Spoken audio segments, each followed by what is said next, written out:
هادي له أشهد أن لا إله إلا الله وحده لا شريك له وأشهد أن محمدا عبده ورسوله وبعد. Kita sampai 254. Wa an Abi Sa'id Al-Khudri radhiyallahu anhu an Nabi sallallahu alaihi wasallam qala ihtajjatil jannatu wan nar. Surga dan neraka pernah berdebat. Ini menunjukkan bahwa makhluk-makhluk Allah itu bisa bicara. Hanya kita tidak tahu.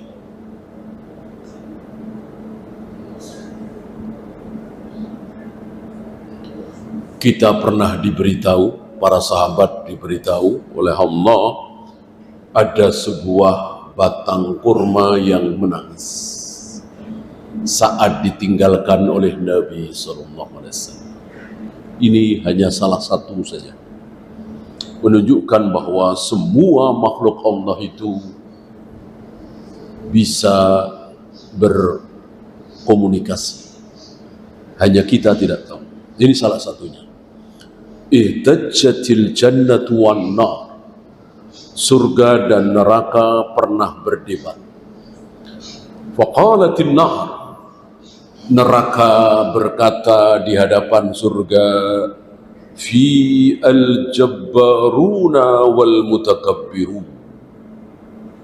Akan masuk ke dalam diriku, neraka, itu orang-orang besar, orang-orang yang menyombongkan diri, orang-orang yang membesarkan diri, para raja, para miliarder, orang-orang hebat, orang-orang kaya, orang-orang penguasa.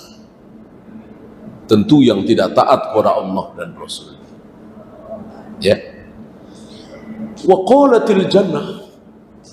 Surga menjawab.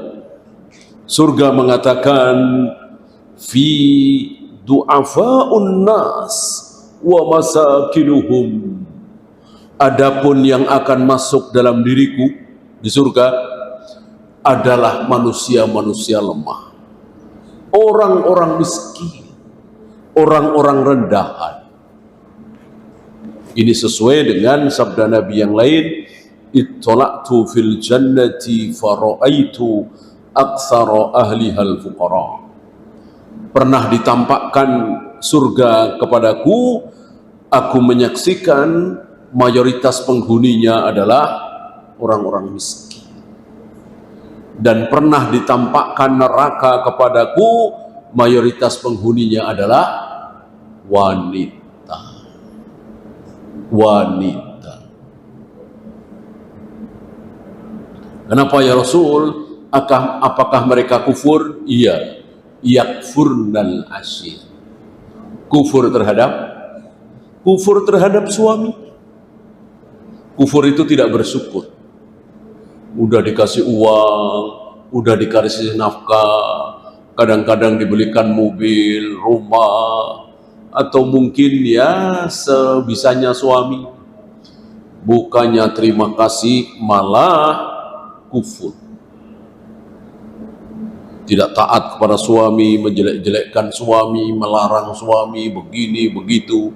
Ini pada umumnya. Maka Nabi menyaksikan kebanyakan penghuni neraka adalah wanita. Nah, setelah surga dan neraka ini berdebat, faqadallahu bainahuma. Allah memutuskan. Allah memberi keputusan atas debat kedua makhluk Allah itu. Yang satu adalah makhluk Allah yang paling indah, paling baik, paling bagus. Yang satu lagi adalah makhluk Allah yang paling buruk, paling mengerikan, paling jelek luar biasa.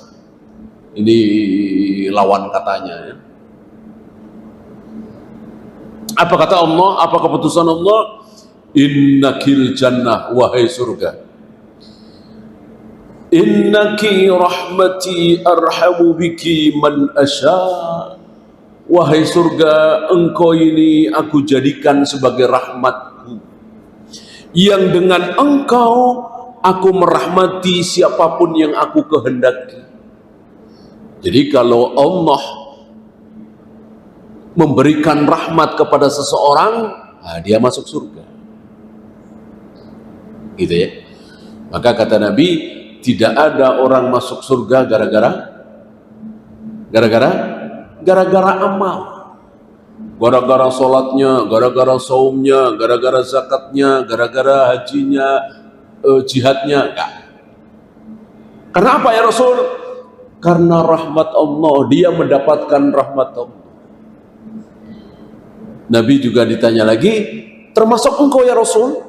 Engkau masuk surga bukan karena amal engkau? Iya, termasuk aku. Aku akan masuk surga bukan karena amalku, tapi karena rahmat Allah. Lalu apa gunanya amal? Apakah amal tidak ada gunanya? Ada. Apa gunanya? Di surga mana dia masuk, itu tergantung amal. Gitu. Apa di Aden, apa di Jannatul Ma'wa, apa di Firdaus. Firdaus pun kan bertingkat-tingkat. Jannatul Na'im juga bertingkat-tingkat. Antara tingkat ke-7 misalnya dengan tingkat di atasnya 8, itu melihatnya seperti melihat bintang-bintang, saking jauhnya, padahal cuma beda satu level. Nah, di surga mana? Itu tergantung amalnya.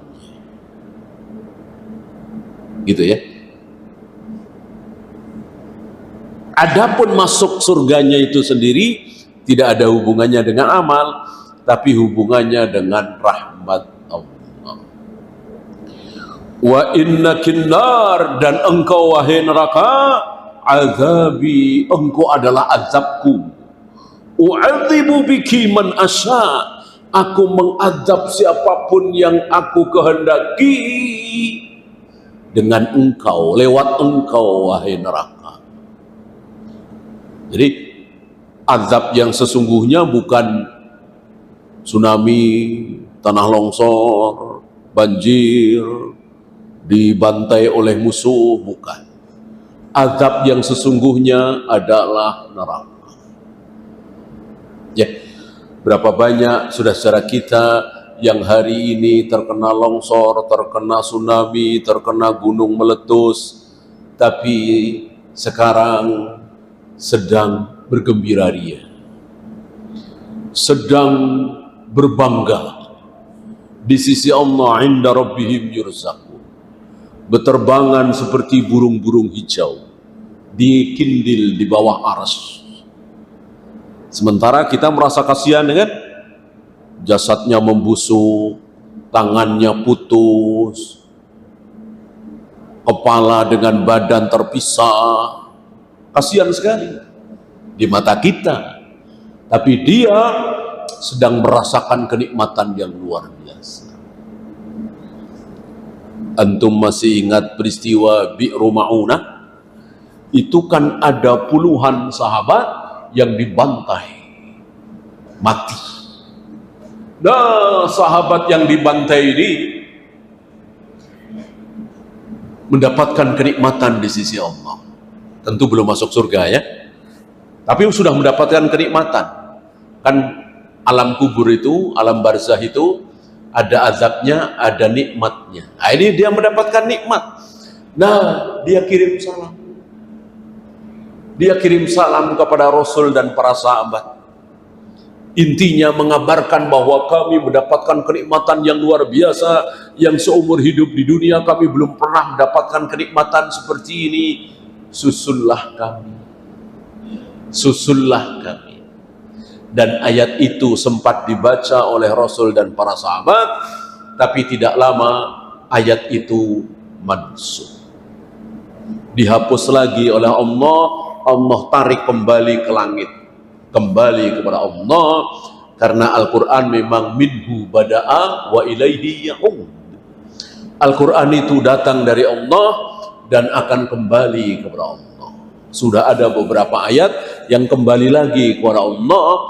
Nanti tahun berapa entah kita tidak tahu, 30 juz Al-Quran, 114 surat, semuanya akan kembali kepada Allah dalam satu malam. Jadi bukan bertahap, bukan. Langsung dalam satu malam 30 juz itu hilang. Minas sudur wa minas sutur. Baik dari hafalan yang ada di dada-dada kaum muslimin atau dari mushaf. Jadi di mushaf pun hilang. Entah tahun berapa nanti Al-Quran itu akan hilang, bayom. Mushafnya masih ada, tapi menjadi putih. Tidak ada tulisan lagi. Ya. Maka hadis dhaif, bahkan maudhu, palsu, yang mengatakan akan tiba satu masa di mana Al-Quran tinggal tulisan. Ini salah. Yang benar, tulisan juga tidak ada. Hilang.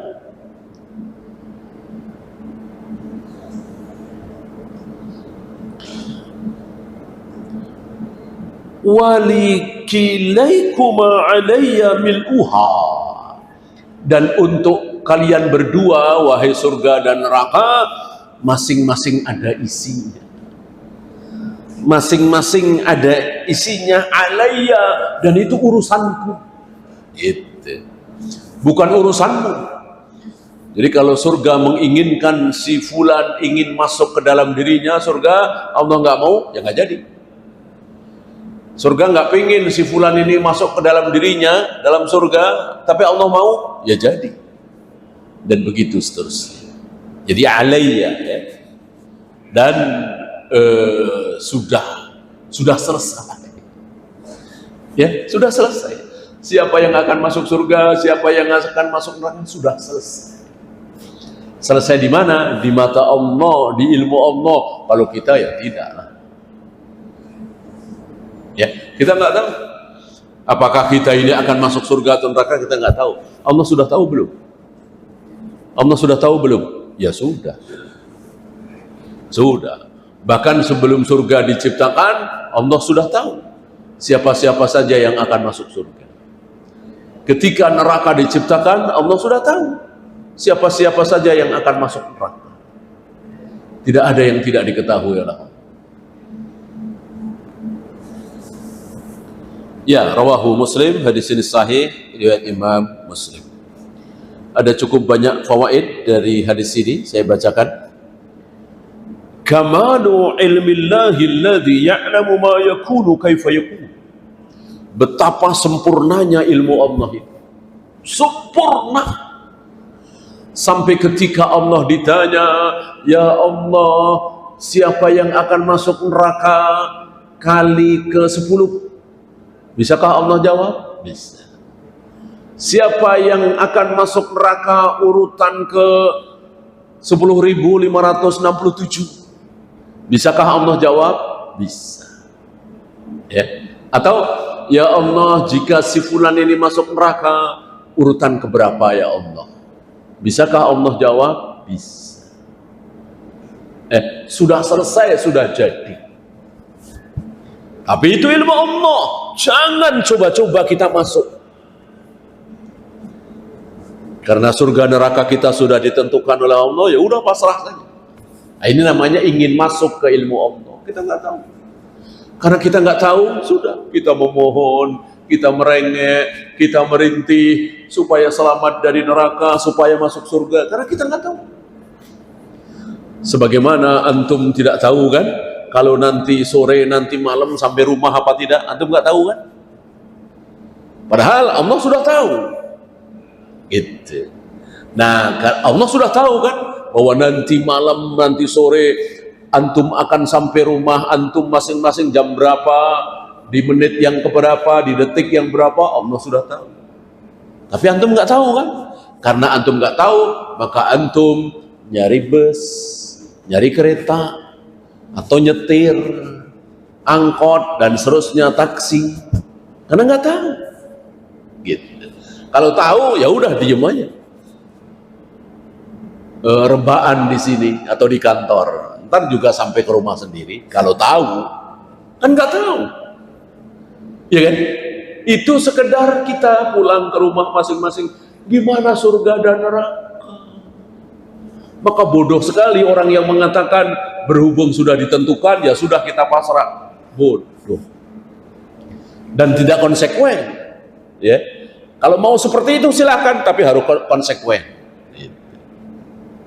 Nggak usah nyari mobil, nggak usah nyari bus, nggak usah jalan kaki, tunggu saja, orang pasti nyampe. Allah Maha tahu. Ya. Nggak konsekuen. Minum tetap ditenggak, makan tetap diambil, kita suap ke mulut kita punya. Padahal Allah kan sudah mentakdirkan bahwa nasi sepiring ini akan masuk ke perut kita, kan Allah sudah takdirkan. Kenapa nggak ditunggu saja nasinya masuk sendiri? Ya, nggak konsekuen. Nasi yang kita yakinlah hampir setiap kita makan sepiring nasi pasti masuk ke perut kita, yakin kan? Tapi tetap saja kita sendokin, kita suap, kita kunyah, kita telan. Apalagi surga dan neraka. Mudah kalau konsep takdir menurut Ahlus Sunnah. Akan menjadi sulit dan berbelit-belit konsep takdir menurut Asy'ariyah, Maturidiyah, Qadariyah, Jabariyah. Sulit sesulit-sulitnya. Kalau menurut Ahlus Sunnah mudah semudah-mudahnya. Sebagaimana yang kita bahas barusan. Oleh karena itu Rasul dan para sahabat gak ada membahas takdir berbelit-belit, berpanjang lebar. Beda dengan Asy'ariyah, Maturidiyah, Qadariyah, Mu'tazilah, membahas takdir itu berbelit-belit. Ada kasab, ada ini, ada itu, yang tidak dikenal oleh Rasul dan para sahabat. Ya, hadzal haditsu ala dzahirihi. Hadis ini harus difahami secara zahir, bahwa surga dan neraka betul-betul berbincang, betul-betul berdebat. Jangan ditakwil kemana-mana. Udah seperti itu, selesai. Ya, mereka berdua bisa bicara sebagaimana benda-benda yang lain. Hanya sekali lagi, kita tidak tahu. Kita tidak diberi ilmu.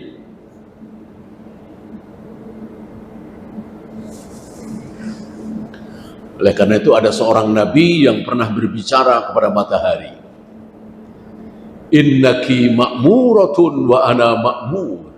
Wahai matahari, engkau berjalan dari timur ke barat, cuman disuruh. Sama dengan aku juga disuruh.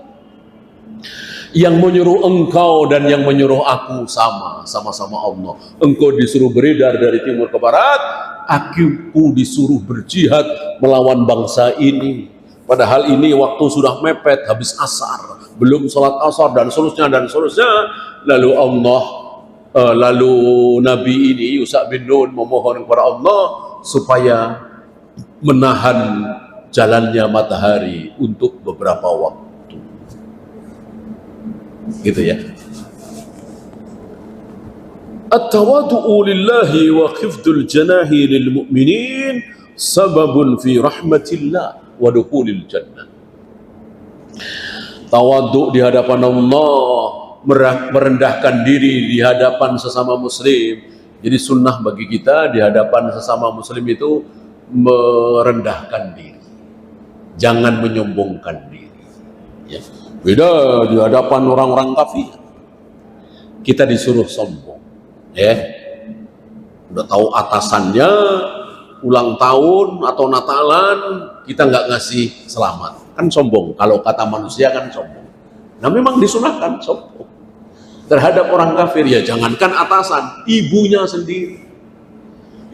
sendiri ulang tahun, ibunya sendiri ngerayain Natal karena dia kafir ya, kita disuruh menyombongkan diri, nggak ngasih selamat, dan haram memberikan selamat ya.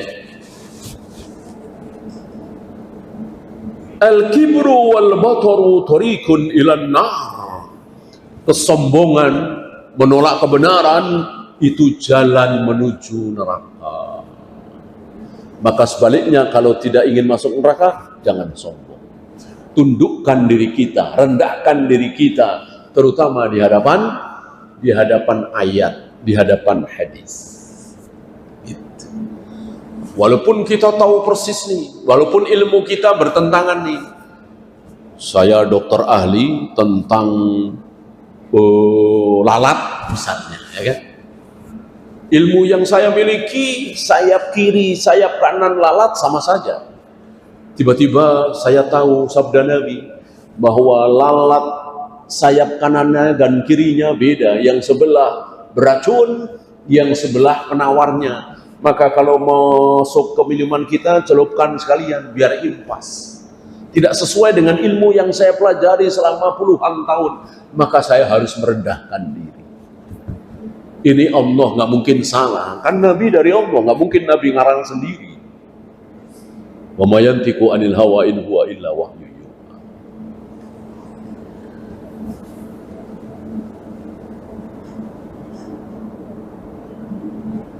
Khalaqallahu ta'ala lil jannati ahlan wa ja'ala lin nari ahlan. Allah menciptakan surga sekaligus menciptakan calon penghuninya. Allah menciptakan neraka sekaligus Allah menciptakan calon penghuninya. Jadi Allah tidak, nih saya ciptakan surga neraka, saya sediakan. Pokoknya siapapun yang taat kepadaku nanti saya masukkan surga. Siapapun yang bermaksiat kepadaku nanti saya masukkan neraka. Siapa yang taat, siapa yang maksiat saya nggak tahu, terserah nanti. Betul? Salah. Allah sudah tahu. Sebelum Fir'aun lahir Allah sudah tahu. Bahkan Fir'aun akan begini. Dan akhirnya kekal di neraka. Begitu juga Abu Jahal, Abu Lahab, Namrud, Qarun. Sebelum mereka lahir Allah sudah tahu. Bukan cuma tahu tapi menentukan bahwa mereka pasti masuk neraka, nggak mungkin masuk surga. Satu lagi, jawazul munadharati wa annaha masru'atun liidharil haq. Bolehnya munadharah, bolehnya diskusi, bolehnya musyawarah, bolehnya berdebat. Yang tidak boleh adalah debat kusir. Pokoknya apapun yang terjadi saya harus menang debat sama dia. Ini nggak boleh. Apapun yang terjadi dia harus kalah melawan debatku, ini nggak boleh. Yang boleh adalah siap kalah, siap menang. Kalau itu maka boleh. Ya. Maka jidal masih diperbolehkan. Yang tidak boleh miro. Miro itu tadi berdebat, pokoknya dia harus menang. Apapun yang terjadi, kalau perlu bohong. Kalau perlu nipu, yang penting kita harus menang. Nah, ini namanya mira, ini haram. Adapun jidal, debat, boleh. Wallahu. Ya, itu saja. Ada pertanyaan? Silakan.